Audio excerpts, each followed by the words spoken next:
राज्याचे मुख्यमंत्री एकनाथ शिंदे यांच्या हस्ते 1 सप्टेंबर रोजी विविध प्रकल्पांचं भूमिपूजन आणि लोकार्पण होणार असल्याचं आमदार प्रताप सरनाईक यांनी सांगितले। 1 सप्टेंबर रोजी सकाळी 11 वाजता नागलाबंदर येथे खाडी किनारी डेव्हलपमेंट प्लॅन आहे, ज्यासाठी महाराष्ट्र शासनाचा 150 कोटींचा निधी उपलब्ध झालाय। त्याचं भूमिपूजन करण्यात येणार आहे। तर बाळासाहेब ठाकरे चौपाटी टप्पा क्रमांक 2 याचं लोकार्पण, तसंच समतानगर येथे 1997 मध्ये विस्थापित झालेली जी लोकं आहेत त्यांना मोफत घरं देण्याच्या प्रस्तावाचं भूमिपूजन, शिवाईनगर येथे कैलासवासी सुधाकर वामन चव्हाण यांच्या नावानं उभारण्यात येणाऱ्या बहुउद्देशीय इमारतीचं भूमिपूजन समारंभ, चिंतामणराव देशमुख यांच्या नावानं जी प्रशिक्षण संस्था सुरू आहे, ज्यामध्ये UPS, IPS, MPSC अकॅडमी जी सुरू आहे त्या इमारतीचं भूमिपूजन समारंभ कैलासवासी साहित्यकार बाबूराव सरनाईक जिम्नॅस्टिक सेंटरमध्ये होणार आहे। त्याच्या शेजारी दामाजी शामजी या विकासकाकडून कॉन्स्ट्रक्शन TDRच्या धर्तीवर MAR क्षेत्रातील सिंधुताई सकपाळ तीरंदाज प्रशिक्षण केंद्र याचं कामही पूर्ण झाले। त्याचाही लोकार्पण सोहळा मुख्यमंत्र्यांच्या हस्ते होणार आहे।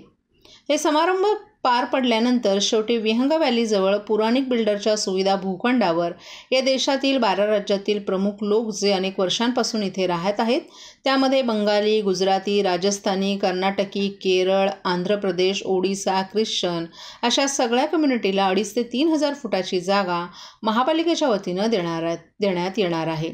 या समाजभवनाच्या भूमिपूजन समारंभ देखील मुख्यमंत्र्यांच्या हस्ते होणार आहे।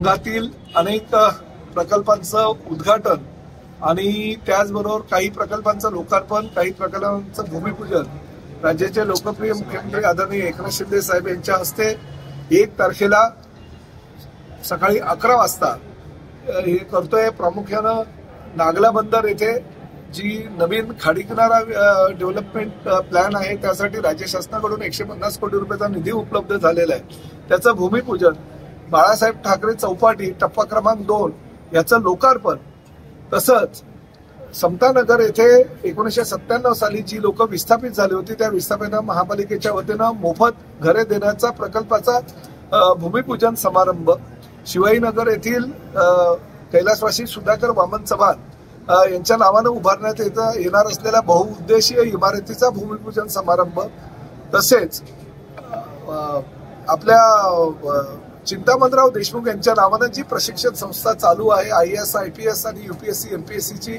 अकॅडमी जी चालू आहे त्याच्या इमारतीचं भूमिपूजन समारंभ हा कैलासवासी साहित्यकार बाबूराव सरनाईक जिम्नॅस्टिक सेंटरमध्ये होईल। आणि त्याचबरोबर त्याच्या शेजारी दामजी शामजी या विकासकाकडून कन्स्ट्रक्शन TDRच्या धर्तीवर ह्या MMR क्षेत्रातील पहिलं सिंधुताई सकपाळ प्रशिक्षण केंद्र, तीरंदाजी प्रशिक्षण केंद्र याचं काम पूर्ण झालेलं आहे। त्याचं लोकार्पण आदरणीय मुख्यमंत्री एकनाथ शिंदे साहेब यांच्या हस्ते होतं आणि हे समारंभ झाल्यानंतर शेवटी विहंग व्हॅली जवळ पुराणिक बिल्डरच्या सुविधा भूखंडावर ह्या देशातील 12 राज्यातील सगळ्या प्रमुख लोक जी गेल्या अनेक वर्षापासून ठाणे शहरामध्ये राहतात, त्यामध्ये बंगाली आहेत, गुजराती आहेत, राजस्थानी आहेत, कर्नाटकचे लोक आहेत, केरळाचे, आंध्र प्रदेशचे, ओरिसाचे आहेत, ख्रिश्चन कम्युनिटी आहे, अशा सगळ्या 12 कम्युनिटींना जवळजवळ 2,500 ते 3,000 स्क्वेअर फुटाची जागा महापालिकेच्या वतीनं देण्यात येणार आणि त्या समाज भवनाचं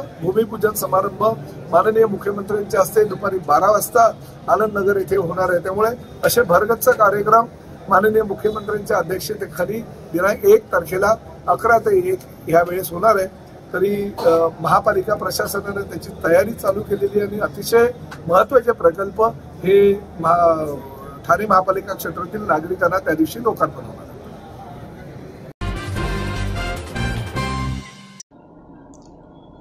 खाजगी रुग्णालयात उपचार घेत असताना काही वेळेला ॲडमिट व्हावं लागल्यानंतर सर्वांनाच उपचाराचा खर्च परवडणारा नसतो। मात्र आता जिल्ह्यात सुपर स्पेशालिटी हॉस्पिटलबरोबरच उपजिल्हा रुग्णालय, ग्रामीण रुग्णालयात बेडच्या संख्येत वाढ होणार आहे। आता जिल्ह्यातील सरकारी रुग्णालयात 976 बेड असून 1,184 बेडला शासनानं मंजुरी दिली आहे। तर 1,170 बेडचा प्रस्तावही पाठवण्यात आलाय। त्यामुळे जिल्ह्यात 3 पटीत बेडची संख्या 3,330 एवढी वाढणार आहे। जिल्ह्यातील सर्वसामान्य रुग्णांना चांगले उपचार मिळावेत यासाठी जिल्हा आरोग्य प्रशासनानं कंबर कसली आहे। सिव्हिल रुग्णालय, उपजिल्हा रुग्णालय, ग्रामीण रुग्णालय आदी सरकारी रुग्णालयात उपचारासाठी येणाऱ्या रुग्णांची संख्या मोठी आहे. मात्र काही वेळेला रुग्णांना ॲडमिट करताना बेड उपलब्ध होत नसल्यामुळे रुग्णाला ॲडमिट करून घेताना रुग्णालयाची तारेवरची कसरत होते. मात्र रुग्णांची अबाळ होणार नाही याची काळजी आरोग्य विभागानं घेतली आहे. जिल्ह्यात सध्या 976 बेड उपलब्ध असून यामध्ये 1184 नवीन बेड्सला मंजुरी दिली असल्याची माहिती जिल्हा शल्य चिकित्सक डॉक्टर कैलास पवार यांनी दिली आहे. ठाणे सिव्हिल रुग्णालयाचं रूपांतर सुपर स्पेशालिटी हॉस्पिटलमध्ये होत आहे. सध्या रुग्णालयाच्या बेडची संख्या 336 आहे, तर नवीन होणाऱ्या सुपर स्पेशालिटी बेडची संख्या 900 होणार आहे. इंदिरा गांधी उपजिल्हा रुग्णालयात 100 बेड असून आणखीन 200 बेड्सला मंजुरी मिळाली आहे. याचप्रमाणे उपजिल्हा रुग्णालय अंबरनाथ आता 50 बेडची सोय असून यामध्ये आणखीन 100 बेड्सला मान्यता मिळाली आहे. उपजिल्हा रुग्णालय बदलापूरमध्ये 30 बेड असून नवीन 50 बेड्सला मान्यता मिळाली आहे. तसंच नवीन 200 बेड्सचा श्रेणीवर्धन प्रस्ताव आणि 200 बेडचा महिला आणि बालरुग्णालय प्रस्तावही पाठवण्यात आला आहे. इकडे सगळं एकत्रित फक्त आजच्या घडीला 976 सरकारी बेड्स अवेलेबल आहे गव्हर्नमेंट हॉस्पिटलमध्ये. माननीय मुख्यमंत्री एकनाथजी शिंदे साहेबांनी जसं निर्देश दिलं की आपली बेड संख्या वाढायला पाहिजे आणि त्या दृष्टीने मग आपण ते काही प्रस्ताव पाठवले होते. त्याच्यामध्ये जवळपास 1170 प्रस्तावांना आपल्याकडे बेड संख्या वाढवण्याची मान्यता मिळाली आणि जवळपास 1200 बेड संख्या आपण अजून प्रस्तावित केलेल्या आहे. माननीय आरोग्यमंत्री तानाजी सावंत साहेब आणि पालकमंत्री शंभूराजे देसाई साहेब यांनी पण त्याच्याबद्दल निर्देश दिले होते की रुग्णाच्या दृष्टीने पॉप्युलेशनच्या वाईज बेड संख्या वाढायला पाहिजे आणि त्याप्रमाणे प्रस्ताव सादर केले. आणि आनंदाची गोष्ट आहे की जवळपास आपल्याला 1150 बेडची मान्यता मिळाली आणि जवळपास आपण ह्या टर्म एंडपर्यंत 2025च्या सुरुवातपर्यंत आपल्याकडे जवळपास ठाणे जिल्ह्यामध्ये 3300 बेड अवेलेबल होतील. आणि जे ग्रामीणचे भागातले रुग्ण आहेत, उजवली जो ग्रामीण भाग सांगितलं ते पेशंटना आतापर्यंत ठाण्यापर्यंत रेफर होत होते, इथनं मुंबईला रेफर करावं लागत होतं टर्सरी केअरला, ती सगळी सुविधा आपण ग्रामीण भागात देण्याचा प्रयत्न करतोय. महाराष्ट्रातील भगिनींना आधार देणारी राज्य शासनाची मुख्यमंत्री माझी लाडकी बहीण योजना. या योजनेअंतर्गत अल्प उत्पन्न गटातील 21 ते 65 वयोगटाच्या भगिनींना मिळणार दरमहा 1500 रुपयांची मदत. अर्ज करण्यासाठी 31 ऑगस्ट 2024 पर्यंत मुदतवाढ. कुटुंबाचं वार्षिक उत्पन्न 2.5 लाख रुपयांपेक्षा कमी असलेल्या महिला पात्र. कुटुंबाकडे पिवळं किंवा केशरी रेशन कार्ड असल्यास उत्पन्नाचा दाखला आवश्यक नाही. पांढरं रेशन कार्ड असेल किंवा रेशन कार्ड नसेल तर कुटुंबाचं वार्षिक उत्पन्न 2.5 लाखांपेक्षा कमी असल्याचा दाखला आवश्यक. योजनेसाठीचा ऑनलाईन अर्ज नारी शक्ती दूत ॲपवरून किंवा पोर्टलवर भरता येईल. ज्या भगिनींना ऑनलाईन अर्ज भरता येत नसेल त्यांच्यासाठी अंगणवाडी, ग्रामपंचायत, वॉर्ड ऑफिस, सेतू सुविधा केंद्रामध्ये किंवा आशाताई बचत गटाच्या CRP यांची मदत उपलब्ध. आता आपल्याला अभिमानानं म्हणता येईल, सुखी आणि सुरक्षित आहे माझी लाडकी बहीण.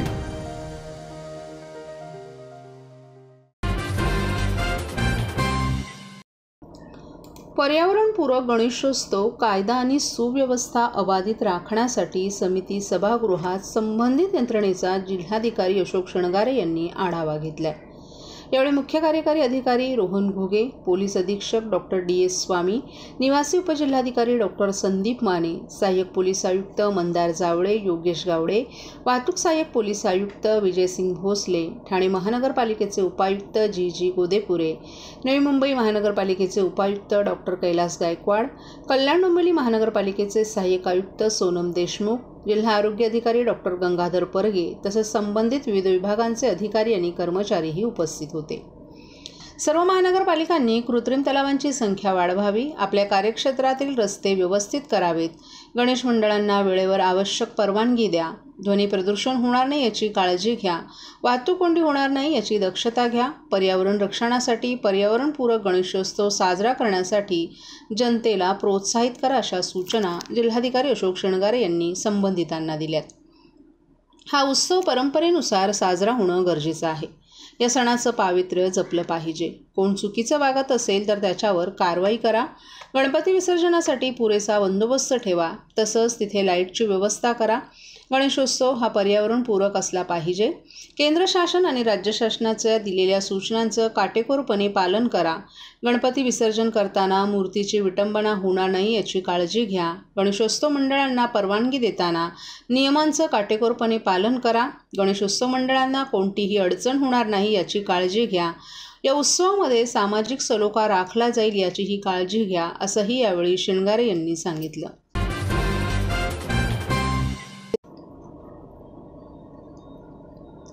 मालवणमधील राजकोट किल्ल्यावर उभारलेला छत्रपती शिवाजी महाराजांचा पुतळा दुर्घटनाग्रस्त झाल्यानं महाराष्ट्रात संतापाची लाट उसळली आहे. या घटनेचा निषेध करत ठाण्यातील राष्ट्रवादी काँग्रेस अजित पवार गटाच्या वतीनं तलावपाळी येथील छत्रपती शिवरायांच्या पुतळ्याजवळ मूक आंदोलन करण्यात आलं. प्रदेश प्रवक्ते आनंद परांजपे यांच्या नेतृत्वाखाली आज सकाळी 11 ते दुपारी 12 या दरम्यान हे आंदोलन करण्यात आलं. या आंदोलनादरम्यान कार्यकर्त्यांनी शिवरायांच्या पुतळ्याला पुष्पहार अर्पण केला आणि तोंडावर काळीपट्टी बांधून आपला विरोध व्यक्त केला. यावेळी परांजपे यांनी माध्यमांशीही संवाद साधला. त्यांनी या घटनेचे तीव्र शब्दात वर्णन करत ही घटना अत्यंत संतापजनक आणि मनाला वेदना देणारी असल्यामुळे महाराष्ट्रातील 13 कोटी जनतेची भावना दुखावल्याचं सांगितलं. परांजपे यांनी विरोधकांसह महायुतीतील नेत्यांना भावनिक वक्तव्य टाळण्याचं आवाहन केलं. छत्रपती शिवाजी महाराज हे महाराष्ट्राच्या अस्मितेचं प्रतीक आहेत. त्यांच्या विषयावर राजकारण न करता दोषींवर कठोर कारवाई व्हावी अशी जनतेची मागणी असल्याचंही त्यांनी स्पष्ट केलं.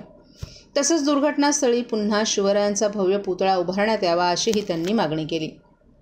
राष्ट्रवादी काँग्रेसचे राष्ट्रीय अध्यक्ष आणि महाराष्ट्राचे उपमुख्यमंत्री अजित पवार यांनी या घटनेबद्दल जाहीर माफी मागितली आहे आणि संबंधितांवर कठोर कारवाई करण्याचं आश्वासन दिले.